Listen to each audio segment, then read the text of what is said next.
Bonjour chers frères en Christ, chrétiens d'Afrique et du monde, nous vous saluons dans le nom très précieux de Jésus-Christ de Nazareth.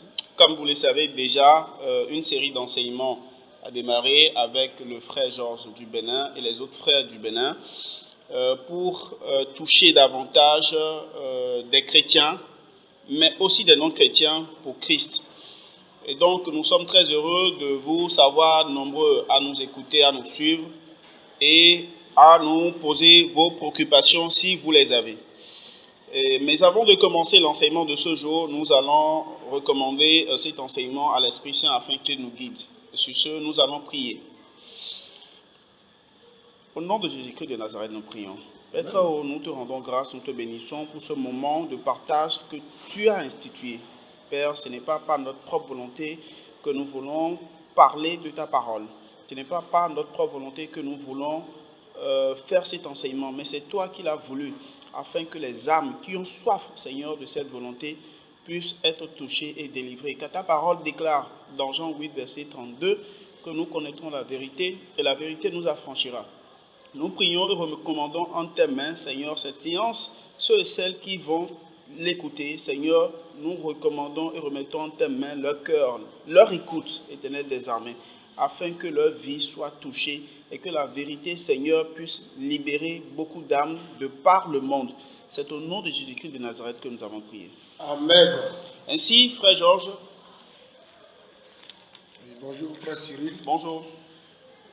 L'enseignement d'aujourd'hui est intitulé « Le prophète et la prophétie ». Qu'est-ce que le prophète? Qu'est-ce que la prophétie? Aujourd'hui, qui peut-on appeler prophète? Qu'est-ce que la prophétie et le rôle du prophète au sein de son peuple, au sein du peuple de Dieu et par ricochet au sein de l'Église de Jésus? C'est à ce repas que frères et sœurs dans le monde, partout en Afrique et dans le monde en général, c'est à ce repas que nous sommes conviés ce matin. Donc comme d'entrée de jeu, je disais que le thème est intitulé « Le prophète et la prophétie ». Qu'est-ce que le prophète? Qui peut-on appeler prophète? Et qu'est-ce que la prophétie? Nous irons nous ressourcer dans les Saintes Écritures, en commençant par 2 Pierre 1, verset 21. C'est ce verset qui va nous conduire dans l'enseignement d'aujourd'hui. Car ce n'est pas par une volonté d'homme qu'une prophétie a jamais été apportée, mais c'est poussé par le Saint-Esprit que des hommes ont parlé de la part de Dieu. Amen. Amen. D'après ce que nous lisons, la Bible déclare que ce n'est pas la volonté d'un homme qu'une prophétie a été apportée, mais que c'est poussé par le Saint-Esprit que les hommes ont parlé de la part de Dieu. Donc, devenir prophète ne sera pas la volonté d'un homme. Devenir prophète ne proviendra pas ni de l'intelligence, ni de la sagesse, ni de la volonté de l'homme qui nous apporte une prophétie.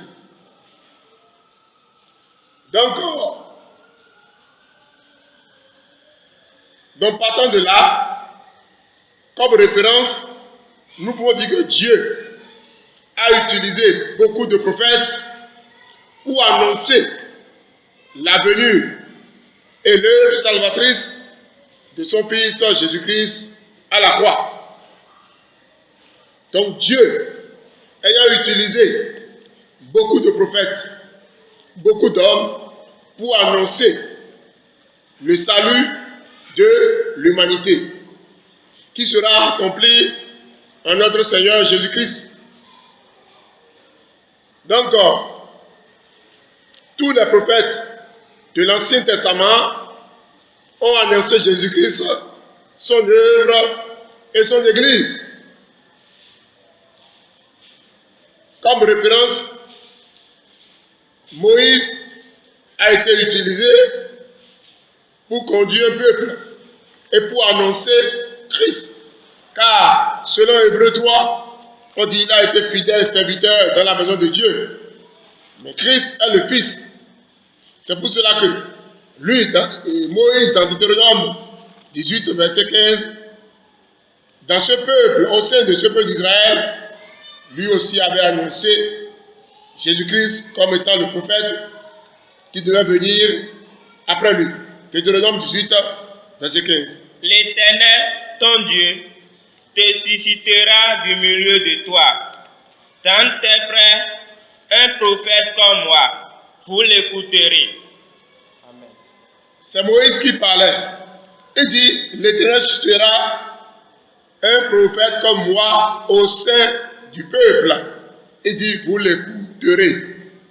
Il s'agit de notre Seigneur Jésus-Christ qui viendra après Jésus, après lui, Moïse, qui parlait, parce qu'il est écrit dans Jean 1, verset 17, que la loi a été donnée par Moïse, selon la volonté de Dieu, bien sûr, et que la grâce et la vérité sont venues par Jésus-Christ.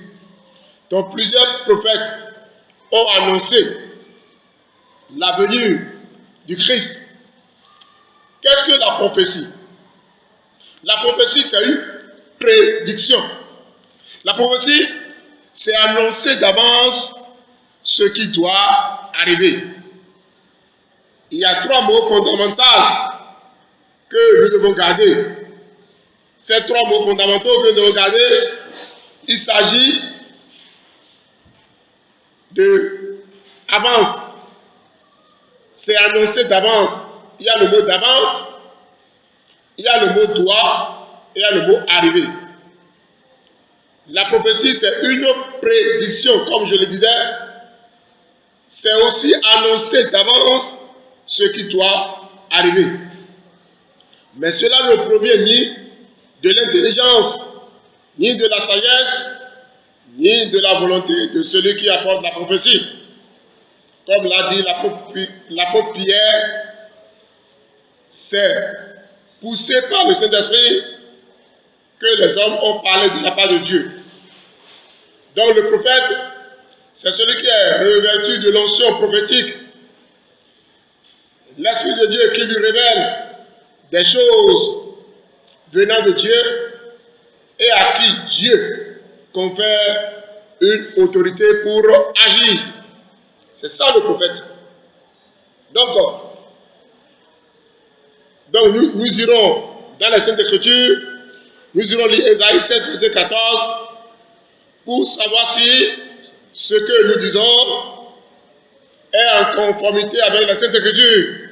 Ésaïe 7, verset 14. C'est pourquoi le Seigneur lui-même vous donnera un signe. Voici, la Vierge deviendra enceinte. Elle enfantera un fils et elle lui donnera le nom d'Emmanuel. Emmanuel, Dieu est avec nous.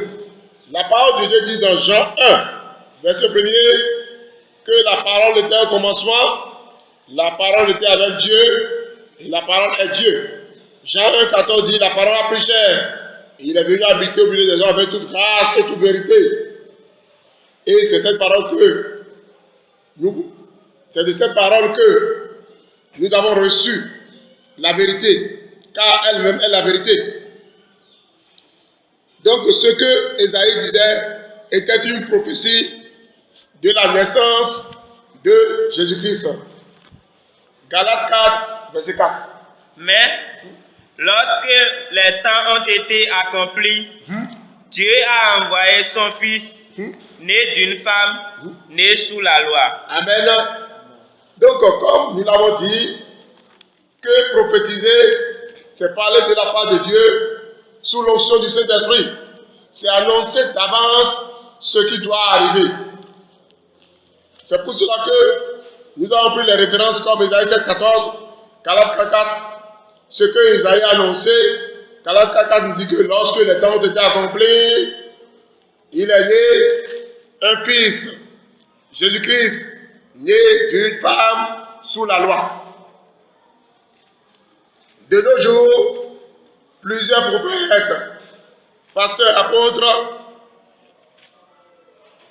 se proclament prophètes, car selon ce que nous lisons, personne ne peut se proclamer prophète s'il n'est pas revêtu de l'onction prophétique, si ce n'est pas un don venant de Dieu, si ce n'est pas une volonté de Dieu. Donc, depuis l'Ancien Testament, depuis le temps de Moïse, c'est ainsi que de faux prophètes se sont introduits dans le peuple de Dieu pour dire des choses que Dieu n'a jamais dit. Donc nous irons lire Jérémie 23, verset 31 à 32, et après Ézéchiel 13, verset 7 à 9. Voici, dit l'Éternel, j'en veux aux prophètes qui prennent leur propre parole et la donnent pour ma parole. Voici, dit l'Éternel, j'en veux à ceux qui prophétisent des songes faux, qui les racontent et qui égarent mon peuple par leurs mensonges et par leur témérité. Je ne leur ai point envoyé, je ne leur ai point donné d'ordre. Et ils ne sont d'aucune utilité à ce peuple, dit l'Éternel. Amen. Telle est la parole de Dieu.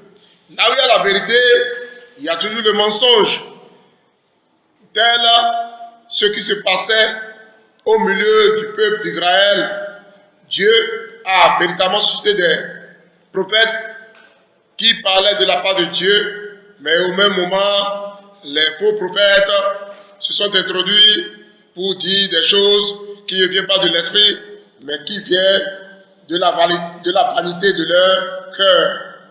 Comme des références, nous irons lire Ézéchiel 13, verset 7 à 9. Les visions que vous avez ne sont-elles pas vaines, et elles oracles que vous prononcez ne sont-ils pas menteurs? Vous dites, l'Éternel a dit, et je n'ai point parlé. C'est pourquoi ainsi parle le Seigneur l'Éternel. Parce que vous dites des choses vaines et que vos visions sont des mensonges. Voici, j'en veux à vous, dit le Seigneur l'Éternel. Ma main sera contre les prophètes dont les visions sont vaines et les oracles menteurs. Ils ne feront point partie de l'assemblée de mon peuple. Ils ne seront pas inscrits dans le livre de la maison d'Israël et ils n'entreront pas dans le pays d'Israël. Et vous saurez que je suis le Seigneur l'Éternel. Amen. Que le Seigneur bénisse sa parole. Amen. Amen. Donc, voilà tracé tout ce que nous disons. Voilà les références qui attestent ce que nous disons.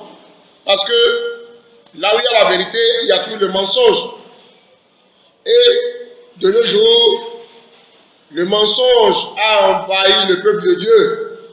De nos jours, plusieurs prophètes, pasteurs, apôtres ressemblent à ceux-là qui n'ont reçu aucun appel de la part de Dieu, à qui Dieu n'a jamais dit d'aller parler à ce peuple, mais par leur propre convoitise et par leur propre autorité, et selon la vanité de leur cœur, ils prophétisent des choses qui ne viennent point de Dieu. Matthieu 7, verset 21 à 23, nous l'a dit, par rapport au temps de Jésus-Christ, les faux apôtres se sont signalés aussi. Et Jésus-Christ les avait déjà avertis. Matthieu 7, verset 21 à 23. Ceux qui me disent, Seigneur, Seigneur, n'entreront pas tous dans le royaume des cieux, mais celui-là seul qui fait la volonté de mon Père qui est dans le ciel. Alléluia. Amen. Plusieurs me diront en ce jour-là, Seigneur, Seigneur, n'avons-nous pas prophétisé par ton nom? N'avons-nous pas prophétisé par ton nom? La parole de Dieu nous disait dans Ézéchiel que je ne les ai jamais envoyés. Et ils ont parlé selon leur propre cœur, selon leur propre sagesse, selon leur propre intelligence, selon la vanité de leur cœur. N'avons-nous pas chassé des démons par ton nom? Et n'avons-nous pas fait beaucoup de miracles par ton nom?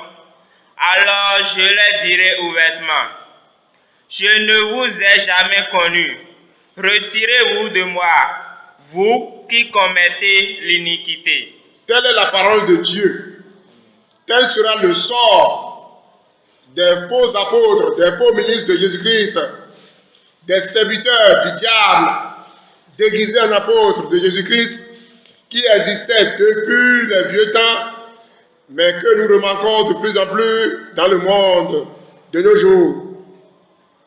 Ils disent qu'ils vont entrer en esprit pour vous révéler des choses sur votre vie. Jésus-Christ, quand il était venu, il n'est jamais rentré en esprit. Il est né d'esprit.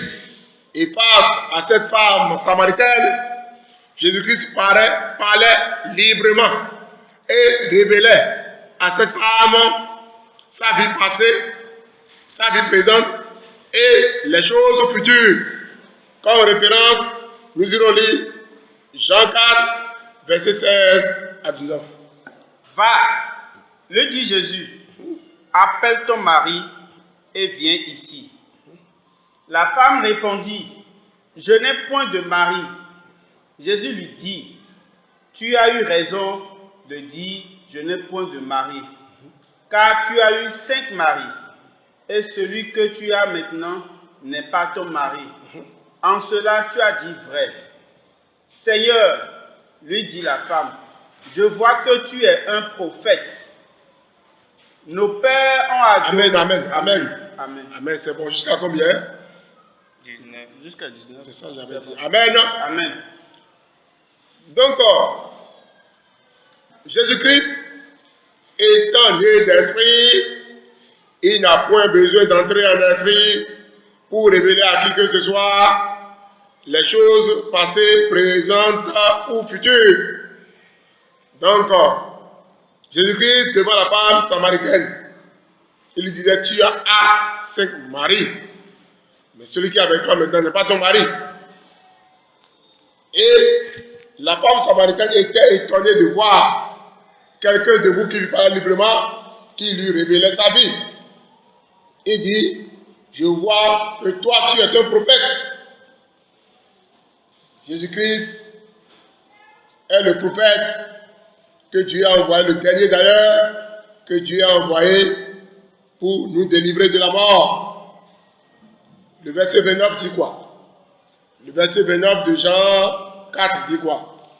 Venez voir un homme qui m'a dit tout ce que j'ai fait. Ne serait-ce point le Christ? Il dit, venez voir un homme qui m'a dit tout ce que j'ai fait. Ne serait-ce pas le Christ? Voilà. Voilà Jésus-Christ qui a révélé à cette dame toute sa vie. Aujourd'hui, de faux pasteurs se sont levés, de faux apôtres, de faux ministres de Jésus-Christ, de faux ministres qui sont en réalité des serviteurs du diable, mais déguisés en prophète, en apôtre, en pasteur, en docteur du Christ. Cela n'est pas étonnant, car il est écrit que le diable même se transforme en ange de lumière. Et c'est ce que nous constatons de nos jours sur la terre des hommes. Donc, comme je l'ai dit, personne ne peut se proclamer prophète si ce n'est un don de Dieu, si ce n'est pas la volonté de Dieu, si ce n'est pas poussé par le Saint-Esprit que vous dites des choses venant de Dieu. Aujourd'hui, il y a des écoles prophétique dans le monde où on va pouvoir apprendre à prophétiser. C'est une abomination. Et c'est vraiment étonnant de voir des choses comme ça. Ce que le Saint-Esprit donne, ce que le Saint-Esprit donne, un homme peut-il donner cela? Je ne crois pas. Car aujourd'hui, toutes les écoles sont dans le monde. Des écoles pastorales, des écoles de prophétie, où quiconque veut devenir pasteur ou prophète, il peut aller dans ces écoles-là pour se faire former. La Bible dit que si les fondements de Dieu sont renversés, il dit le juste, que fera-t-il? Nous ramenons toute pensée captive à l'obéissance de la parole de Dieu et nous détruisons toute connaissance qui s'élève à la hauteur de la connaissance de Dieu. Telle est notre mission sur cette terre et par la grâce de Dieu, nous allons l'accomplir.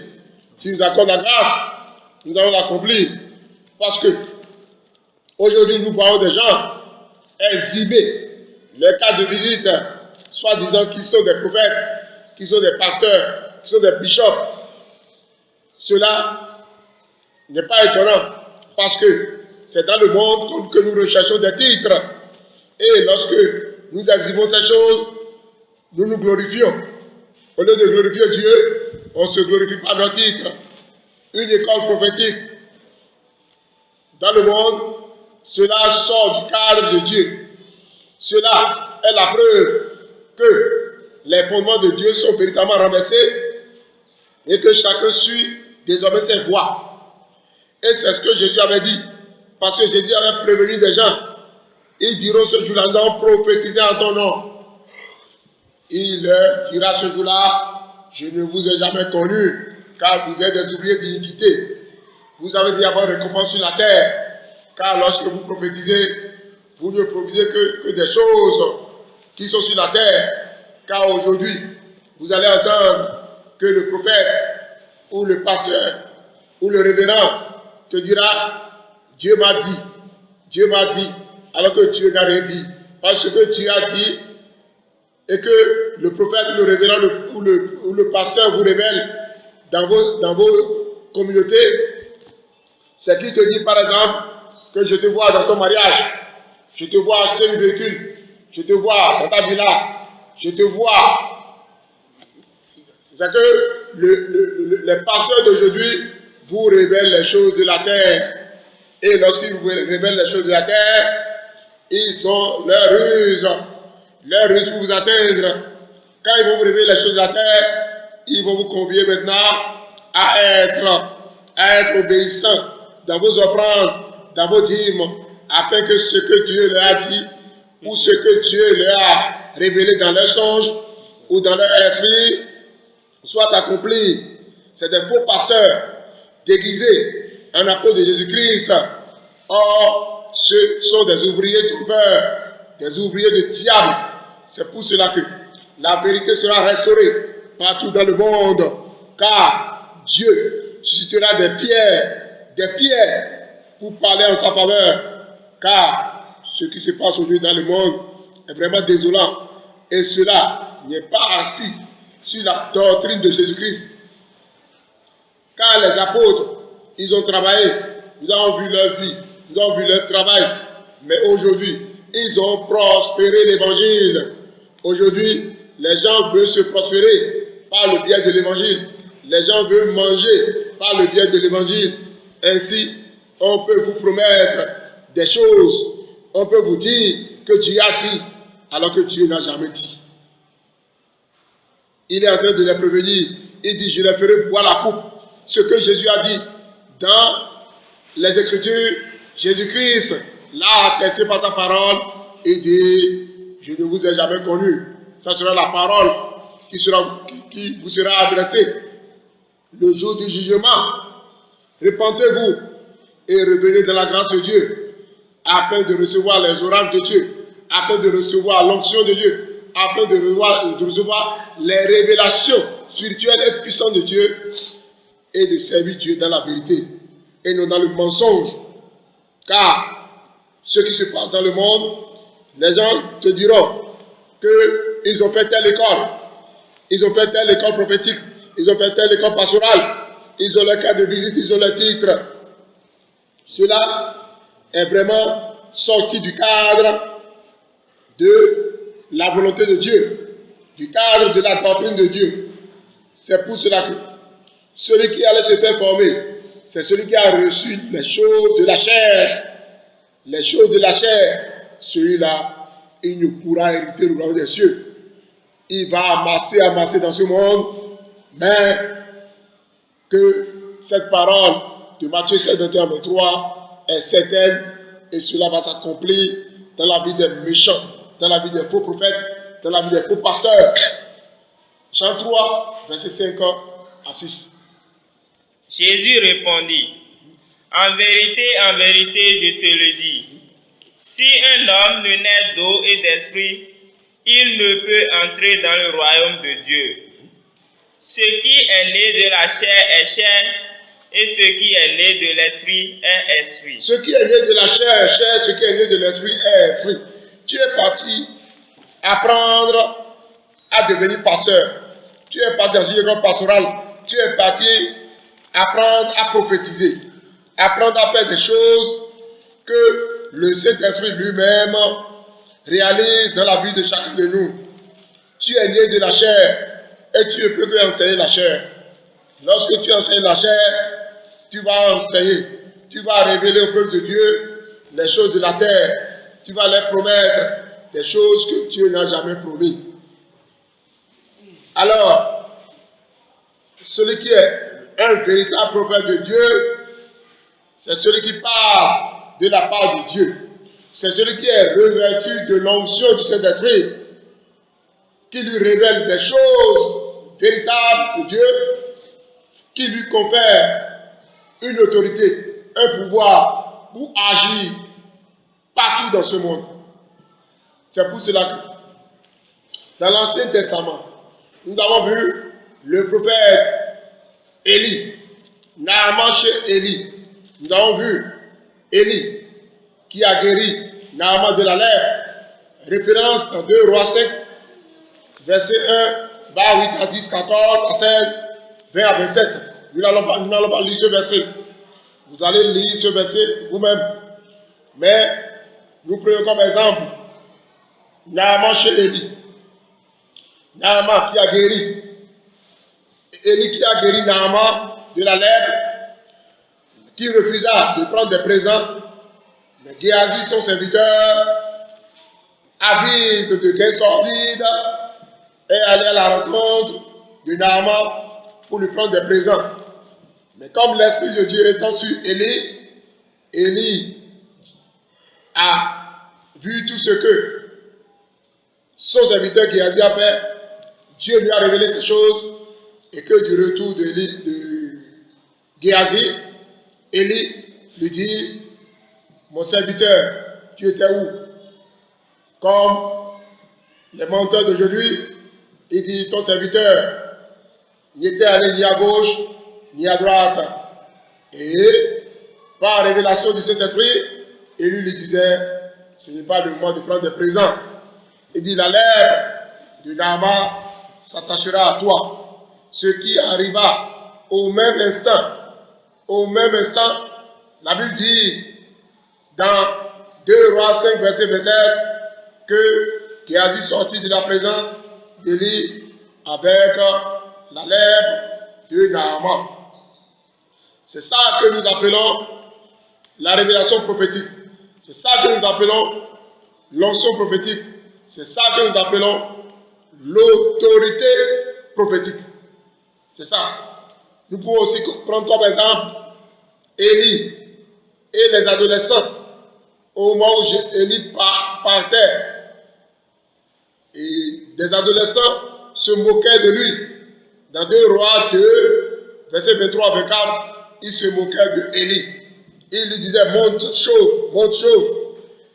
Mais par l'autorité prophétique, par le pouvoir qui lui a été conféré, Élie a maudit, a jugé ces adolescents. Il a ordonné que ces adolescents sont jugés et dans les mêmes instants, au même moment, il y a l'ours qui était sorti de la forêt, qui a dévoré 42 de ces adolescents. 42 de ces adolescents ont été jugés, ont été mangés par l'ours qui est sorti de la forêt, selon la parole d'Élie. Donc, nous avons plusieurs exemples dans l'Ancien Testament qui nous démontrent quel était le rôle du prophète. Qui peut-on appeler prophète et de quelle autorité est-il revêtu? Donc, nous pouvons prendre aussi comme un dernier exemple Nathan chez David, au moment où David a commis l'adultère avec Bathsheba, la femme d'Uri. Quand Dieu envoya Nathan chez David, le roi, Nathan a révélé à David son cœur adultère. Comment Nathan a-t-il procédé? C'est pour ça que je disais que devenir prophète n'est pas de sa propre volonté, mais cela vient de la sagesse de Dieu. Nathan a utilisé une parabole pour révéler à David son cœur adultère. Et dans cette parabole, Nathan doit être un homme. Mais au finish, Nathan révéla à David que l'homme dont il parlait était lui le roi. Et quelle a été la réaction de David? Nous irons dans Psaume 51, le verset 1er à 8.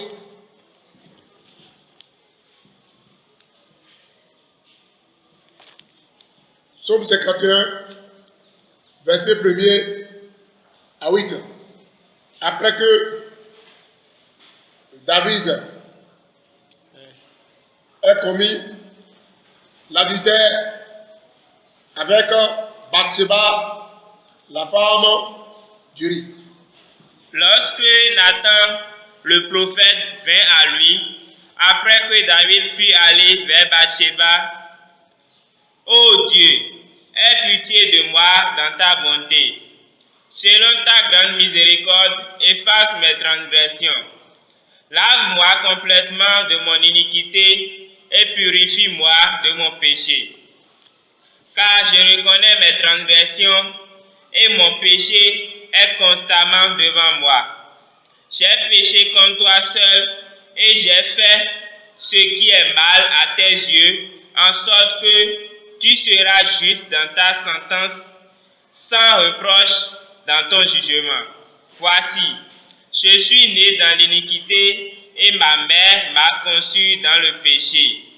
Mais tu veux que la vérité soit au fond du cœur. Fais donc pénétrer la sagesse au-dedans de moi. Amen. Amen. Nous avons besoin de la sagesse de Dieu.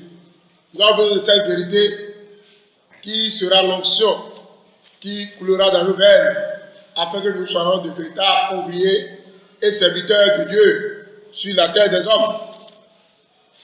Donc personne ne peut se proclamer aujourd'hui prophète si ce n'est pas un don du Saint-Esprit par Jésus-Christ afin d'agir comme ministre de Jésus dans son Église. Car tout ce que les prophètes ont dit avant Jésus-Christ, ils n'ont annoncé que Jésus, sa mission, son devenue salvatrice à la croix, et tout ce qui sera bien pour le peuple et pour son Église. C'est ainsi que ce que les prophètes d'aujourd'hui annoncent au peuple de Dieu, cela ne vient que de leur propre chef. Car la seule promesse que Dieu nous a faite, c'est la vie éternelle. Donc, aucun prophète ne peut annoncer autre chose les choses qui vont construire, qui vont édifier le peuple de Dieu. Donc quand Jésus partait, il disait à ce peuple, dans Acte 1, verset 8, il disait, vous recevez une puissance. Mais vous recevrez une puissance, le Saint-Esprit survenant sur vous, et vous serez mes témoins à Jérusalem, dans toute la Judée, dans la Samarie et jusqu'aux extrémités de la terre. Amen. Jean 16, verset 13 à 14. Quand le consolateur sera venu, l'Esprit de vérité, il vous conduira dans toute la vérité, car il ne parlera pas de lui-même, mais il dira tout ce qu'il aura entendu, et il vous annoncera les choses à venir. Amen. Le consolateur ne parlera pas de lui-même, mais il dira Il vous annoncera les choses à venir. les choses à venir. Il me glorifiera parce qu'il prendra de ce qui est à moi Il prendra de ce qui est à moi, c'est Jésus qui parlait. et vous l'annoncera. Et il prendra de ce qui est à moi et vous l'annoncera. Amen. Jésus n'est jamais venu annoncer à l'humanité l'achat d'une grande villa, l'achat d'une moto, l'achat d'un véhicule, Ça d'une maison. l'achat de tout ce qui est matériel. Jésus-Christ ne l'a jamais annoncé. Donc, la Bible dit que c'est poussé par l'Esprit que les gens parlaient de la part de Dieu. Et Jésus dit, vous recevez une puissance. Lorsque cette puissance va venir, il prendra de ce qui est à moi et vous l'annoncera. Aucun esprit ne peut annoncer autre chose que le Messie nous a annoncé. Donc vous, prophètes, qui annoncez au peuple de Dieu les choses de la terre, en réveillant leurs émotions, en cherchant par vos ruses à les dépouiller, car vous dites, tout ce que Dieu m'a dit, je vous le dis, tout ce que Dieu m'a révélé, je vous le révèle. Mais pour les avoir, pour entrer en possession de ces choses de la terre matérielle, il faut que vous soyez fidèles dans votre offrande et dans votre dîme. Ainsi, vous, menteurs, prophètes menteurs, pasteurs menteurs, vous profitez de vos songes mensongers pour tromper le peuple de Dieu, afin de les ruiner, afin de les dépouiller et afin de s'enrichir, afin d'avoir un nom, afin d'avoir un titre dans ce monde. Je crois et je confesse que le ciel et la terre passeront. Vos titres aussi passeront. Seule la parole de Dieu va rester. Seul l'Esprit de Dieu va subsister. Donc ce qu'il vous faut, c'est l'Esprit de Dieu. C'est la sagesse de Dieu. Pouvoir parler de la part de Dieu. Car 1 Jean 2, verset 25 nous dit que la seule promesse qu'il nous a faite, c'est la vie éternelle. Donc, lorsque Jésus-Christ disait que le consolateur viendra et il vous annoncera les choses futures et qu'il prendra de ce qui est à moi qui vous annoncera, Jésus ne vous a jamais annoncé ces choses. Jésus nous a jamais dit ces choses. Dieu nous a jamais révélé ces choses. Car ce que Jésus a venu nous révéler, c'est la vie éternelle. Donc, quand on parle de consolateur, nous entendons dans le monde certains ignorants qui disent que le consolateur, c'est un autre prophète qui viendra après Jésus-Christ. Nous voyons le degré de leur ignorance.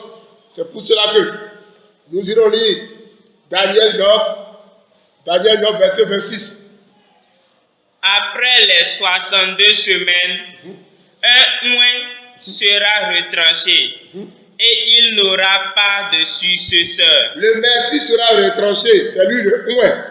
Il sera retranché et il n'y aura point de successeur. Donc si nous parlons du consolateur, nous ne parlons pas d'un homme, d'un prophète qui va venir après Jésus-Christ.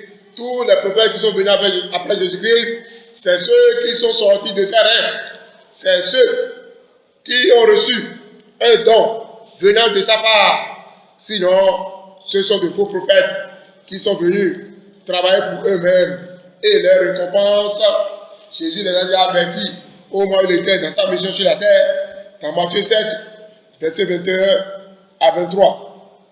Donc, aujourd'hui, qu'est-ce que nous voulons comprendre fondamentalement?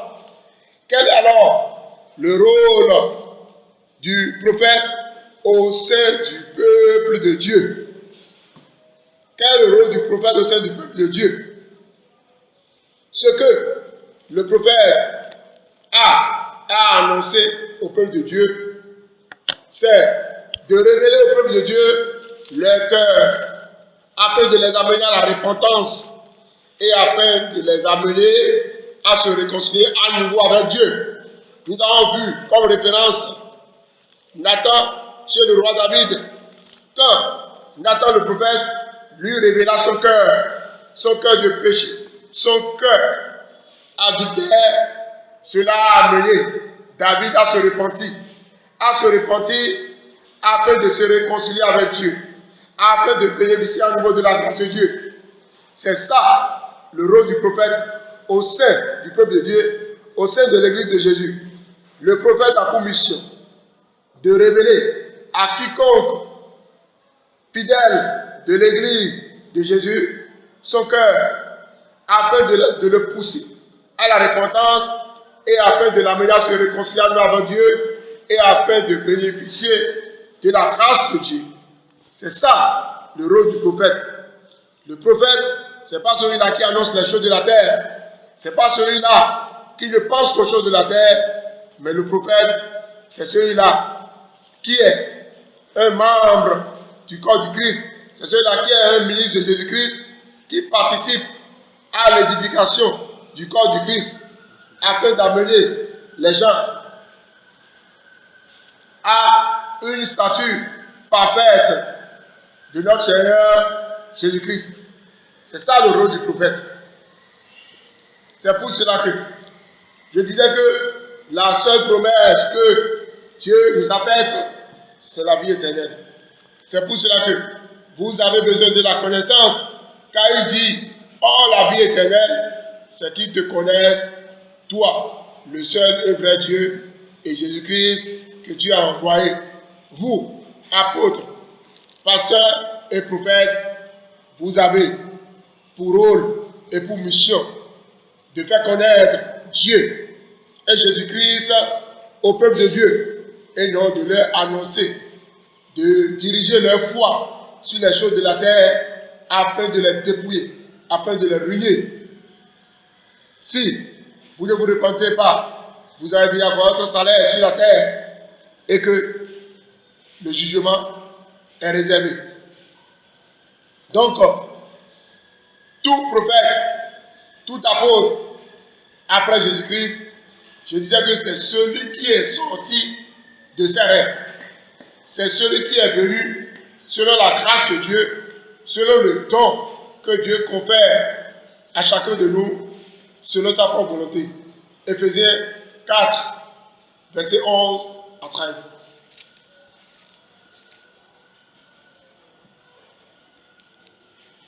Et il a donné les uns comme apôtres, les autres comme prophètes, les autres comme évangélistes, les autres comme pasteurs et docteurs, pour le perfectionnement des saints en vue de l'œuvre du ministère et de l'édification du corps de Christ, jusqu'à ce que nous soyons tous parvenus à l'unité de la foi et de la connaissance du Fils de Dieu, à l'état d'homme fait, à la mesure de la stature parfaite de Christ. Amen. Telle est ta mission. Toi, le faux prophète, le faux pasteur, si ce n'est pas par la volonté de Dieu, par un don venant de Jésus-Christ, que tu as reçu cette parole, tu n'es que menteur. Nous irons relire ce verset. Commençons par le 7. Éphésiens 4, on va commencer par le 7 pour vous amener à comprendre que aucun prophète ne peut surgir dans le monde si ce n'est un don qu'il reçoit de Dieu, si ce n'est un ministère qui vient de Jésus-Christ, notre Seigneur, qui est parti dans les cieux pour attirer un grand nombre et pour nous conférer des dons, selon sa propre sagesse, selon sa propre volonté. Éphésiens 4, versets 7 jusqu'à 13. Pour comprendre véritablement si tu es pasteur, si tu es prophète, si tu es apôtre, pour comprendre véritablement si tu es pour Dieu ou si tu es pour le monde. Mais à chacun de nous, la grâce a été donnée selon la mesure du don de Christ. Alléluia. C'est pourquoi il est dit, étant monté en haut, il a emmené des captifs et il a fait des dons aux hommes. Alléluia. Or, que signifie il est monté, sinon qu'il est aussi descendu dans les régions inférieures de la terre? Celui qui est descendu, c'est le même qui est monté au-dessus de tous les cieux afin de remplir toutes choses. Et il a donné les uns comme apôtres, les autres comme prophètes, les autres comme évangélistes, les autres comme pasteurs et docteurs, pour le perfectionnement des saints, en vue de l'œuvre du ministère et de l'édification du corps de Christ, jusqu'à ce que nous soyons parvenus à l'unité de la foi et de la connaissance du Fils de Dieu, à l'état d'homme fait à la mesure de la stature parfaite de Christ. Amen. Mon frère, ma soeur, comment toi tu es devenu prophète? Comment toi tu es devenu pasteur? Tu es passé par une école pastorale?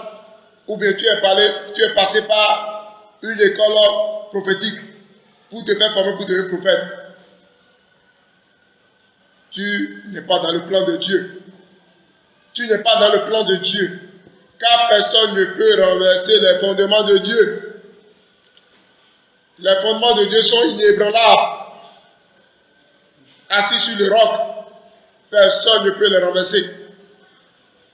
Si, avec ton titre, avec le petit papier que tu brandis, pour dire que tu es pasteur, bishop, révérend, prophète, si c'est de cette manière que tu es en train de servir Dieu, je te dis, comme Jésus-Christ avait dit à Nicodème, ce grand docteur de la loi, ne t'étonne pas mon frère, faux pasteur, faux prophète, faux apôtre, ne t'étonne pas, ne t'étonne pas. Il faut que tu naisses de nouveau. Il faut que tu naisses de nouveau afin de recevoir cette grâce qui est un don ministériel que le Fils donne à qui il veut. Ce n'est pas par ta volonté que tu peux devenir pasteur. Ce n'est pas par ta propre volonté que tu peux devenir apôtre, prophète, bishop. Mais c'est par la grâce de Dieu. Donc mon frère, ma soeur prophétesse, mon frère prophète, je vous invite à la repentance. Je vous invite à la connaissance. Je vous invite à la méditation des Saintes Écritures, afin que le Saint-Esprit, qui est dans sa parole, vous révèle quelle est sa volonté, quelle est sa doctrine, et le chemin assure pour le salut de vos âmes. Telle est la vérité que nous professons, telle est la vérité que nous annonçons, car cette vérité est un mystère caché, selon la sagesse de ce monde, mais qui est révélé aux petits-enfants que nous sommes aujourd'hui. Et c'est cela que nous annonçons. Le rôle du prophète dans l'Église est un rôle vraiment fondamental, car comme les autres ministères, il participe à l'édification du corps du Christ. Il révèle aux fidèles le cœur de péché, le cœur charnel, afin de les pousser à la repentance comme Nathan devant David, afin de les exhorter, de les encourager et afin de les édifier pour le salut de les âmes. C'est ça le rôle du prophète. C'est ça le rôle du pasteur. C'est ça le rôle du docteur et de tous les autres ministères. C'est ça que nous lisons dans Ephésiens 4, versets 7 à 13. Si quelqu'un n'agit pas selon la Sainte Écriture, selon la parole de Dieu, il travaille pour lui-même et sa récompense est déjà connue. Acte 13, verset 1 à 2. Il y avait dans l'église d'Antioche des prophètes et des docteurs. Barnabas, Siméon appelé Niger, Lysius de Cyrène, Manaën, qui avait été élevé avec Hérode et Tétrarque et Saul, Hérode de Tétrarque et Saul. Pendant qu'ils servaient le Seigneur dans leur ministère et qu'ils jeûnaient, le Saint-Esprit dit, « Mettez-moi à part Barnabas et Saul pour l'œuvre à laquelle je les ai appelés. » Merci. Voici une parole des apôtres, le fonctionnement de l'église d'Antioche, où l'Esprit dit expressément, mettez-moi Paul et Barnabas à part pour l'œuvre pour laquelle je les ai appelés. Voilà le fonctionnement du Saint-Esprit. Il avait dans cette église des docteurs et des prophètes. Mais le Saint-Esprit dit expressément. Le Saint-Esprit a parlé par qui? Notamment par les prophètes. Le Saint-Esprit a révélé ce qui est bon. Ce qui est bon, c'est que la mission pour laquelle Dieu a appelé Saul et Barnabas, Saul qu'on appelle Paul et Barnabas, c'est d'aller annoncer l'évangile. Qu'est-ce que vous annoncez aujourd'hui, vous prophètes? Qu'est-ce que vous annoncez aujourd'hui, les faux prophètes? Les choses de la terre. Je te vois dans une villa, je te vois dans l'avion, je te vois des choses qui n'honorent pas Dieu. Dieu dit, je ne les ai pas envoyés, mais ils ont prophétisé en mon nom. Ils ont eu des faux songes. Il dit, je leur ferai boire la coupe.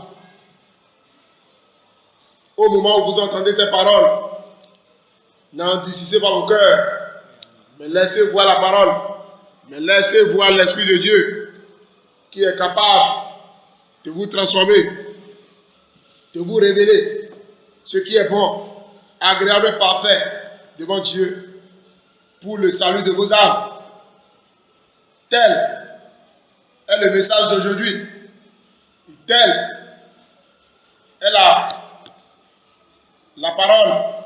Tel est le repas auquel Dieu nous a conviés ce matin. Donc, je vous demande, frères et sœurs, de revenir dans la Sainte Écriture, de revenir à Dieu. Car Ézéchiel 33, on dit, Dieu ne veut pas la mort du pécheur, mais qu'il se répande, qu'il change de conduite et qu'il revienne à Dieu. Car ce qui est bon et agréable en Dieu, c'est que tous les hommes soient sauvés et parviennent à la connaissance de la vérité. Mon frère, ma soeur, c'est à ce repas que Dieu nous a conviés ce matin. Il nous a parlé. Merci de recevoir ce message et que nous allons clôturer l'enseignement d'aujourd'hui par 1 Thessaloniciens 5, verset 23. Ça sera la prière que nous adressons à nos frères qui sont partout dans ce monde. 1 Thessaloniciens 5, verset 23. Que le Dieu de paix vous sanctifie lui-même tout entier, et que tout votre être, l'esprit, l'âme et le corps soient conservés irrépréhensibles lors de l'avènement de notre Seigneur Jésus-Christ. Que le Seigneur vous bénisse et ça fera Que le Seigneur vous bénisse et on se reverra pour les prochains enseignements. Que la paix soit avec vous. Merci, frère Georges. Merci pour cet enseignement que j'espère vous avez écouté avec grande attention, car il est important que, en tant que chrétiens nés de nouveau, nous ne tombions pas sous le joug du diable qui use de plusieurs subterfuges pour nous avoir. C'est vrai qu'aujourd'hui, dans nos communautés, dans les églises en général, nous sommes friands des prophéties et nous aimons entendre ces choses-là. Mais qu'est-ce que la parole de Dieu dit? Quelles ont été les prophéties? De par le passé, les prophètes annonçaient quoi? C'est important qu'enfants de Dieu, nous puissions connaître ces choses afin de nous détourner de la voie du diable, qui est celui de nous annoncer des choses du monde, les véhicules, les bâtiments, les visas, les voyages.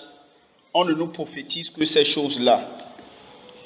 Mais ce qui doit sauver notre âme, c'est cette nourriture qui vient de notre permanente quête de connaître Christ à travers sa parole.